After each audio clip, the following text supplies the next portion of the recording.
ስለ ቃልም ስለ ሎጎስም ስለ ቴዎስም አልጠየቅኩም። ስለ ሎጎስ አይደለም ያወራው ይሄ ባፌ ይሄ ቃል እግዚአብሔር ነበረ ነው ያለው። እግዚአብሔር የሚለው ያዲሄ ባፌ የሚለው ከሚለው የመጣ አይደለም። ቴዎስ የሚለው ቴዎስ ማለት የዕብራይስጡ ኤሎሂም የሚለውን ቃል ነው። ኤሎሂም የሚለው ቃል ወይም ቴዎስ የሚለው ቃል ለፍጡራንም ይውላል ከፈለክ ማለት ነው። ላሳይ ይችላል። ዘጸአት 7:1 ላይ በግሪክ ሰብትጀንት ላይ ቴዎስ የሚለውን ለሙሴ ተጠቅሞበታል።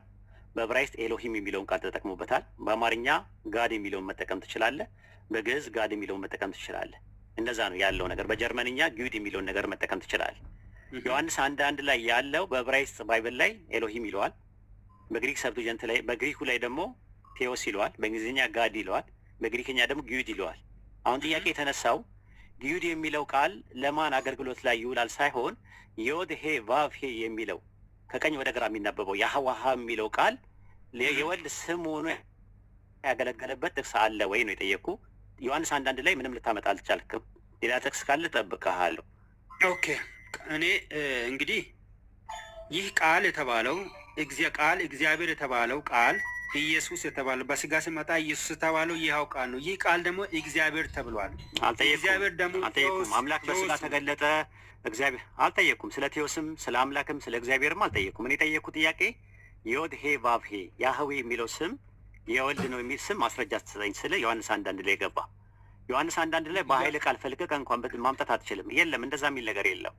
አታመጣም። ራሱ 10 ዓመት እሰጥሃለሁ ለአንተ ጊዜ 1000 ዓመት እሰጥሃለሁ። አታመጣም ባይብል ላይ። አዎ ስለዚህ ማምጣት ካልቻልክ አንድ ድል ልስጥህና ከዛ በኋላ ያህዌ የሚለው ስም የተጸውዖ ስም ነው ወይስ የማዕረግ ስም ነው የሚለውን ደግሞ ወይም ደግሞ የወልድ ስም ነው ወይ የሚለው ወይም ደግሞ የማንነት ወይስ የምንነት የሚለው ነገር እንሄዳለን። አንድ ድል ልስጥህና አሁን ፈልግ የወልድ ስም ያህዌ ነው የሚል ማስረጃ አምጣ። አንድ ፍች ሌላ ይሄ ወልድ የተባለው ይህ ቃል የተባለው ነው። ቃል ሲባል የነበረ ነው ወልድ የተባለው። ይህ ወልድ ደግሞ ወልድ ላይ በቁጥር 1 ላይ እግዚአብሔር ተብሏል። ይህ እግዚአብሔር የተባለው ደግሞ ያህዌ መሆኑን በምንድን ነው የምናውቀው? ቁጥር 3 ላይ ደግሞ በፈጣሪነቱ ነው የምናውቀው። ፈጣሪ ነው። አልጠየኩም። ወልድ ፈጥሯል አልፈጠረም? ወልድ አምላክ ነው ወይ አይደለም? ወልድ ቃል ነው ወይስ አይደለም ብዬ አልጠየኩም። የጠየኩ ምንድን ነው የወልድ ስም ያህዌ ነው የሚል ስም አምጣ። አልጠየኩም። ስለ ፈጣሪነት አላወራንም።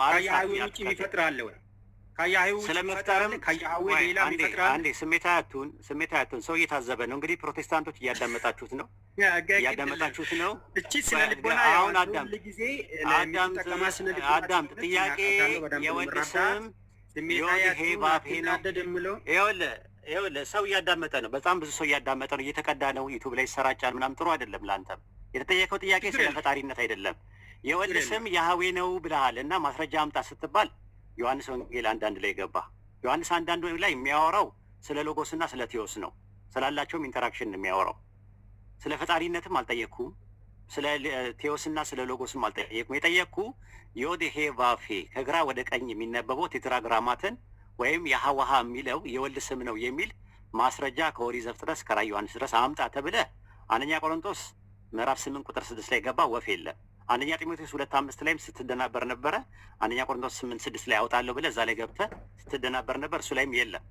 አሁን ደግሞ ዮሐንስ ወንጌል 1:1 ላይ ገባህና ስትመለከተው ወፍ የለም።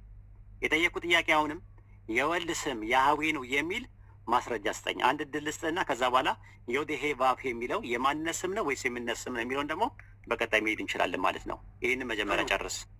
ጥሩ። ቴዎስ የሚለው ቃል ያህዌ ከሚል ከዕብራይስጥ ቃል የተተረጎመ ነው። ይህ ቃል እዚህ ላይ ቃል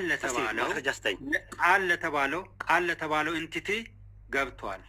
ቃል የተባለው ደግሞ በስጋ መጣው ኢየሱስ ነው። ስለዚህ ይህ ቃል ቴዎስ የተባለው ቃል ያህዌ ከሚል የተተረጎመው የግዕዙ ቃል ለቃል የገባ ነው። ቃል ደግሞ ክርስቶስ ነው። ስለዚህ በጥቅስ አስደግፈው የፈለጉት ቴዎስ የሚለው የዕብራይስጡ ያህዌ ከሚለው ነው የተተረጎመ የሚለው ማስረጃ ስጠኝ እስኪ። አንድ ጥቅስ አዲስ ነገር ነው የሰማሁት እኔ። ኤሎሂም ከሚለው ነው የተተረጎመው። ኤሎሂም የሚለውን ነው የተረጎሙት። ኤሎሂም የሚለው ወደ ግሪክ ሲያመጡት ቴዎስ ብለው አስቀምጠውታል። ኤሎሂም ማለት አምላክ ያህዌ የሚለው ምን ብለው ተርጉመውታል? እሱን ነው ማምጣት ያለብህ እሱን እነግርሃለሁ። አንተ መጀመሪያ ተብሎ አልተተረጎመም ካልክ ቴዎስ የሚሉ ተረጎሙት። ያዌ የሚለውን ኩሪዮስ ተብሎ ተተርጉሟል። በሴፕቱአጂንት ብዬ ነገርኩ። እሱ አይ ማስረጃ ስጠኝ። ይኸውልህ ማስረጃ ስታመጣ ነው ሰጠው።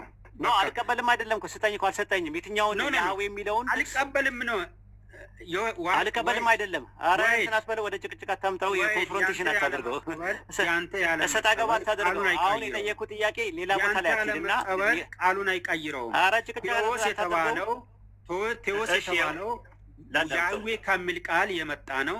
ይህ ቃል ለማን ውሏል? ለኢየሱስ ውሏል፣ ለቃል ውሏል። ስለዚህ ይህ ቃል ኢየሱስን ያህዌ ያስብለዋል። ሎጂካልም ግራማቲካልም ቢሆን ይህንኑ ነው የሚያሳየው። ይህንን አሁን ተረጋግታ አዳምጠኝ። አለመኖርን አለመቀበል ምናምን ብለህ ልጨርሰው ነው። ይሄ የእናንተ ሲስተም ነው ራሱ እንትን ብለሃል ራሱ። አሁን ምንድን ነው እየሆንክ ያለው? በጣም የአንተ ሲስተም ደግሞ ተወናበት። ምን ሆንክ? ቆይ በማስረጃ የሚለው ያንተ ሲስተም ነው። እሱ ያንተ ስልት ነው፣ ፐርሰናሊ አይደለም። አንተ እንድትረጋጋ ነው የምፈልገው። ይኸውልህ ወልዬ አትቆጣ፣ አትበሳጭ ራሱ ማለት ነው። ለመደማመጥ ሞክር፣ እህልን አላምጦ ነገርን አድምጥ። ኧረ ቆይ ነፃ ልጅ አታወራ፣ ነፃ ልጅ አታወራ። ጡጦ ማጠበው ልጅ የለም እዚህ እንዳለ የበሰለ ነው። ቢያንስ ከ17 ዓመት በላይ ነው ብዬ አስባለሁ። ስለዚህ እንደ ትልቅ ሰው አውራ ስታወራ። ይሄ ያንተ የስልክ ስልቶች ናቸው። ሌሎቹን አትሳደቡ ብለህ ታስተምራቸዋለህ። አትሳደብ ብለህ ስታስተምር ሰምተህ አንተ ደግሞ እዚህ ደግሞ ላይቭ ላይ ትሳደባለህ፣ ጡጦታ ልስጥ ትላለህ። ከዚህ በላይ መሳደብ አለ? ልዩነቱ አንተ ሳትበሳጭ ቀስ ብለህ ለስለስ ብለህ መሳደብ ነው። አንተ ለስለስ ብለህ ሌላው ትንሽ ትሆኑ ከፍ ስል አትበሳጭ ትላለህ። ስለዚህ ከዚህ በላይ ስድብ አለ? ሌሎችን ለምን አትሳደቡ ብለህ ታስተምራቸዋለህ ታዲያ? እሺ የወልድ ስም ያህዌ ነው። አይዞህ አትበሳጭ። የወልድ ስም ያህዌ ነው የሚል ስም አልሰጠኝም እስካሁን ዮሐንስ 1:1 ላይ ሌላ ጥቅስ ሲኖር ይሆን? ምናልባት ካለ አልሰጠኝም ሳይሆን አልተቀበልኩም ነው። የወልድ ስም አብ ነው። የወልድ ስም ያህዌ ነው የሚል አለ ዮሐንስ 1:1 ላይ እስካሁን አላሳየኝም። ያህዌ ለሶስቱም የጋራ መጠሪያ የምንነት ስም እኮ የወልድ መጠሪያ መሆኑን እስኪ ማስረጃ ምክንያቱም ኢየሱስ ክርስቶስ ስጠኝ። አሁን ቆይ አይ ስጠኝና እንትን በለው ራሱ እሺ እሱን በቃ አልሰጠኝም። አይ በቃ አልሰጠኝም። ቆይ ችግር የለውም። እሱን አሁን አይ የወልድ ስም ያህዌ ነው የሚል ዮሐንስ 1:1 ላይ አለ።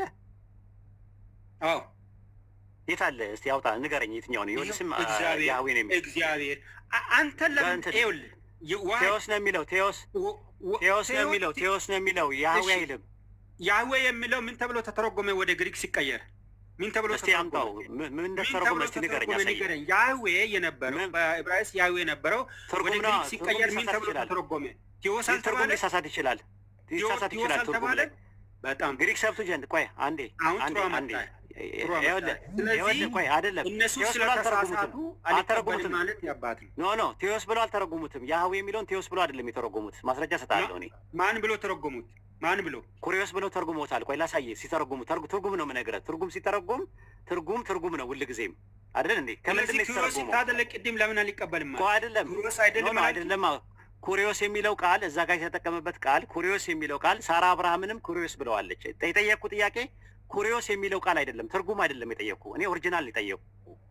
ግሪክ ሰብቱጀንት በ280 ሰባው ሊቃውንት የተረጎሙት ከዕብራይስጥ ወደ ግሪክ ነው አይደል የተረጎሙት? ወልዬ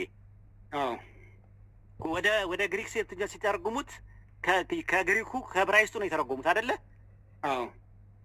ዕብራይስጡ ምን ይላል? ያኛው ዕብራይስጡ ምንድን ነው? ኦሪጂናሉ ብሉይ ኪዳኑ ነው የሚለው። አዲስ ኪዳን ብሉይ ኪዳን ላይ ነው። አዎ ብሉይ ኪዳን ላይ ሲተረጉሙት ትርጉም ነው፣ የትርጉም ስራ ነው። የትርጉም ስራ ደግሞ የራሳቸው የአስተያየትም ሊሰጡበት ይችላሉ። ኩሪዮስ የሚለው ብቻ አይደለም፣ ብዙ ስህተቶችን ሊፈጠር ይችላል እንደዚህ አይነት ነገር ላይ ትርጉም ላይ ማለት። ለምሳሌ ኢሳያስ 42:1 ላይ የጠቀሱትን የተረጉሙትን ልንገርህ። ደግፌ ያዝኩት ባሪያዬ ነፍሴ ደስ የተሰኘችበት ምርጥ የሚለው ስለማን ነው የሚያወራው? ስለ መሲሁ ነው አይደል የሚያወራው? ለምሳሌ ኤግዛምፕል ነው የምሰጥህ።